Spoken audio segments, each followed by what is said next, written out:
പ്രിയപ്പെട്ടവരെ, നമസ്കാരം. Law of attraction അടിസ്ഥാനമാക്കിയുള്ള 28 ഡേയ്സ് മാജിക് ഗ്രാറ്റിറ്റ്യൂഡ് ചലഞ്ചിലൂടെയാണല്ലോ നമ്മുടെ യാത്ര. 6 ദിവസങ്ങൾ നമ്മൾ പിന്നിട്ട് കഴിഞ്ഞു.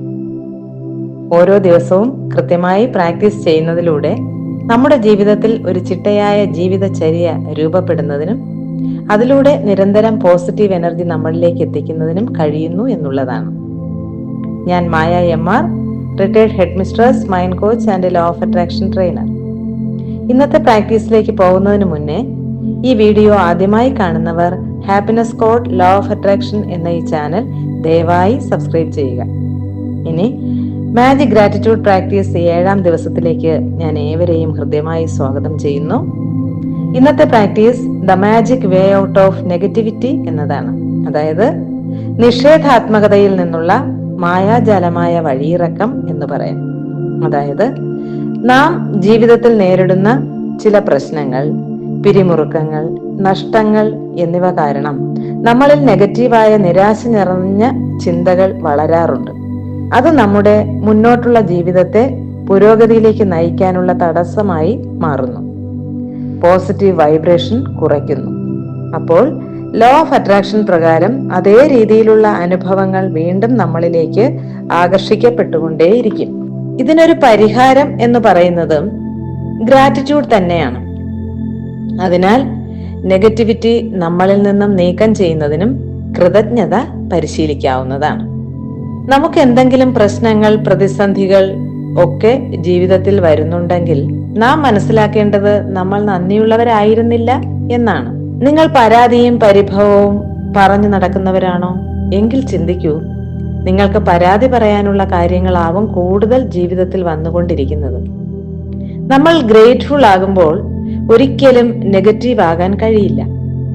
നിങ്ങളൊരു കാറിൽ യാത്ര ചെയ്യുമ്പോൾ ട്രാഫിക് ജാമിലായാൽ ആ സമയം കുറ്റം പറയാതെ കാറിനകത്തെ AC-യുടെ തണുപ്പൊക്കെ ആസ്വദിച്ച് അവിടെ ഒരു പാട്ടൊക്കെ കേട്ട് ഒട്ടും തന്നെ മാനസിക പിരിമുറുക്കമില്ലാതെ ട്രാഫിക് ജാമിൽ ആ ജാം കഴിയുമ്പോൾ ശാന്തമായി ഡ്രൈവ് ചെയ്ത് മുന്നോട്ട് പോവുക.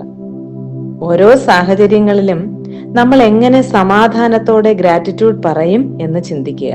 ഉദാഹരണം, ഒരു വ്യക്തിക്ക് അയാളുടെ ജോലി നഷ്ടപ്പെട്ടു വന്നിരിക്കട്ടെ. ഈ സിറ്റുവേഷനിൽ എങ്ങനെയാണ് നന്ദി പറയാൻ പറ്റുക എന്ന് ചോദിക്കാം. പക്ഷേ അപ്പോഴും നമുക്ക് നന്ദി പറയാൻ പറ്റുന്ന പോസിറ്റീവ് കാര്യങ്ങൾ ആലോചിച്ച് നന്ദി പറയാം. അതായത്, ജോലി ഇല്ലാതിരിക്കുമ്പോൾ എക്സ്ട്രാ ടൈം കിട്ടി, കുറച്ചുനാൾ എനിക്ക് റെസ്റ്റ് എടുക്കാൻ കിട്ടിയ അവസരമാണിത് എന്നോർത്ത് ദൈവമേ നന്ദി എന്ന് നമുക്ക് പറയാം. ധാരാളം സമയം കിട്ടിയത് കൊണ്ട് തന്നെ എന്റെ ജീവിതം അടുക്കും ചിട്ടയുമായി മാറ്റാൻ കഴിഞ്ഞു എന്ന് ചിന്തിച്ച് നന്ദി പറയാം. വർക്ക് ചെയ്ത ഓഫീസിലെ സഹപ്രവർത്തകർക്ക് നന്ദി പറയാം. നിങ്ങളുടെ വൈബ്രേഷൻ അനുസരിച്ചുള്ള അനുയോജ്യമായ തൊഴിലവസരങ്ങൾ നന്ദി പറയുന്നതിലൂടെ നിങ്ങൾക്ക് വന്നു ചേരുമെന്ന് ആശ്വസിക്കാം. അല്ലാതെ ജോലി പോയി എന്ന് ചിന്തിച്ച് കരഞ്ഞു പറഞ്ഞു നടക്കാതെ ആ സാഹചര്യത്തിലെ പോസിറ്റീവ് കാര്യങ്ങൾ ആലോചിച്ച് നന്ദി പറയുക. അങ്ങനെ ചെയ്യുമ്പോൾ പുതിയ സാഹചര്യങ്ങൾ നമുക്ക് വന്നു ചേരും. എപ്പോഴും നമ്മുടെ വൈബ്രേഷൻ ഫ്രീക്വൻസി ഉയർത്താൻ ശ്രമിച്ചുകൊണ്ടേയിരിക്കുക. ഉള്ളതിനെല്ലാം നന്ദി പറയുക. നമ്മുടെ ചിന്തകളാണ് നമ്മുടെ ലൈഫ് ക്രിയേറ്റ് ചെയ്യുന്നത്. അതിനാൽ ചിന്തകൾ എപ്പോഴും പോസിറ്റീവാക്കാൻ ശ്രമിക്കുക. അപ്പോൾ ഇന്ന് ചെയ്യേണ്ട ആക്ടിവിറ്റി പറയാം. നിങ്ങൾക്ക് വിഷമം തോന്നുന്ന ഒരു പ്രശ്നം തിരഞ്ഞെടുക്കുക. അത് ചെറുതോ വലുതോ ആകട്ടെ. ഉദാഹരണത്തിന് പണമില്ലായ്മ, അല്ലെങ്കിൽ ആരോടെങ്കിലുമൊക്കെയുള്ള തെറ്റിദ്ധാരണകൾ, അല്ലെങ്കിൽ ആരോഗ്യ പ്രശ്നങ്ങൾ, അങ്ങനെ എന്തുമാകാം. ആ പ്രശ്നത്തെക്കുറിച്ച് നോട്ട്ബുക്കിൽ എഴുതി വെക്കുക. അതായത്, ഈ പ്രശ്നം എന്നെ വിഷമിപ്പിക്കുന്നത് എന്തെന്നാൽ എന്ന് തുടങ്ങി എഴുതാം. അതിനുശേഷം ആ അവസ്ഥയുമായി ബന്ധപ്പെട്ട് നിങ്ങൾക്ക് നന്ദി പറയാൻ പറ്റിയ കാരണങ്ങൾ എഴുതുക. ഉദാഹരണത്തിന്, ഞാൻ ഇപ്പോഴും ആരോഗ്യവാനായിരിക്കുന്നതിൽ നന്ദി എന്ന രീതിയിൽ എഴുതാം.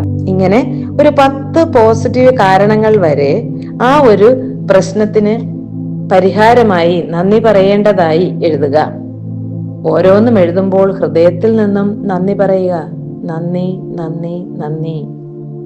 ശേഷം ആ പ്രശ്നം പരിഹരിക്കപ്പെട്ടതായി കണ്ണുകൾ അടച്ച് ഇരുന്നു കൊണ്ട് മനസ്സിൽ ദൃശ്യവൽക്കരിക്കുക. അതിനുള്ള അനുഭൂതി ആസ്വദിക്കുക. എല്ലാം ശരിയായി എന്ന തോന്നൽ അനുഭവിക്കുക. അപ്പോൾ ഇനി ഇന്നത്തെ അഫർമേഷൻ എന്താണെന്ന് പറയാം. അഫർമേഷൻ എന്നാൽ നമുക്കറിയാം, ദൃഢപ്രതിജ്ഞാ വാചകങ്ങളാണ്. അവ ആവർത്തിച്ച് പറഞ്ഞുകൊണ്ടേയിരിക്കുമ്പോഴാണ് അവ നമ്മളിലേക്ക് അനുഭവമായി മാറുന്നത്. അപ്പോ ഇന്നത്തെ ദിവസം ഡേ 7 രാവിലെ മുതൽ എപ്പോഴൊക്കെ നിങ്ങൾ ഓർക്കുന്നുവോ അല്ലെങ്കിൽ എപ്പോഴൊക്കെ പറയാൻ സമയം കിട്ടുന്നുവോ അപ്പോഴെല്ലാം ഈ അഫർമേഷൻ പറഞ്ഞുകൊണ്ടേയിരിക്കുക.